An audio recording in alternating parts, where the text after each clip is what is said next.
بسم اللہ الرحمن الرحیم۔ ذوالقعدہ کا مہینہ، پیارا مہینہ شروع ہونے والا ہے، تو الحمدللہ اس کی تیاری کرنی چاہیے۔ اس مہینے کے بارے میں عام طور سے میں نے دیکھا ہے کہ ہم لوگ غفلت میں پڑے ہوئے ہیں۔ یہ ہمارا حرمت کا مہینہ ہے، جو ذوالقعدہ، ذی الحج اور محرم تینوں اکٹھے آ رہے ہیں، لیکن اس مہینے کے بارے میں بہت کم لوگوں کو اس کی اہمیت کا معلوم ہے۔ ایک تو یہ کہ اس مہینے میں حج کی تیاری شروع ہو جاتی ہے، اور دوسرا حرمت کا مہینہ، جو حرمت کے مہینوں کے اوپر جو قوانین لاگو ہوتے ہیں وہ اس مہینے پہ بھی ہوتے ہیں، اور جو فضائل و برکات حرمت والے مہینوں کی ہیں وہ اس کی بھی ہیں۔ تو یہ 11واں مہینہ بنتا ہے سال کا، جو اسلامی لحاظ سے ہے۔ اس مہینے میں جو ہے لوگ عرب والے لوگ جنگ ترک کر دیتے تھے اور اپنے گھروں میں بیٹھے رہتے تھے۔ نبی کریم صلی اللہ علیہ وآلہ وسلم کا ارشاد ہے کہ ذوالقعدہ کا مہینہ بہت بزرگی والا مہینہ ہے، اور اس ماہ کی عبادت بہت افضل ہے۔ اس ماہ کا چاند دیکھ کر جو ایک دعا کی جاتی ہے وہ میں آپ کے ساتھ شیئر کرتی ہوں۔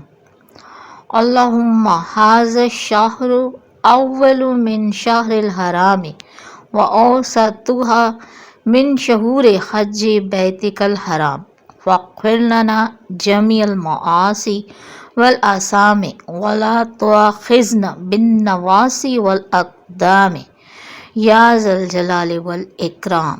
یہ بہت پیاری دعا ہے۔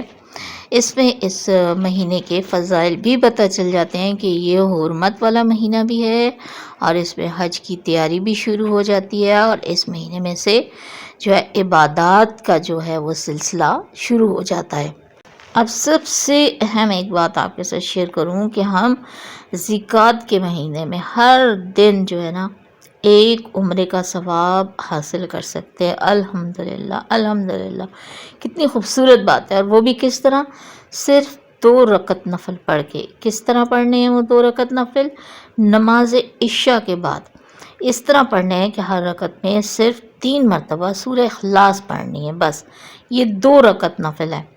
اب نماز عشاء میں وتر سے پہلے ان نفل کو پڑھنا چاہیے۔ اگر کوئی تہجد کا عادی ہو تو پھر وہ یہ 2 نفل تہجد میں بھی پڑھ سکتا ہے، اور اس کو آپ اپنی پورے ذوالقعدہ کے مہینے میں یہ 2 نفل نہ چھوڑیے۔ جتنے بھی دن آپ پڑھیں گے انشاءاللہ تعالی ایک عمرے کا ثواب حاصل ہوگا، اور اس بات کو آگے بھی پھیلائیے، لوگوں کو بھی بتائیے، اور خوبصورت پیغام صدقہ جاریہ کے طور پر آگے پہنچا دیجیے۔ جزاک اللہ خیرا و کثیرا فی الدنیا والآخرہ۔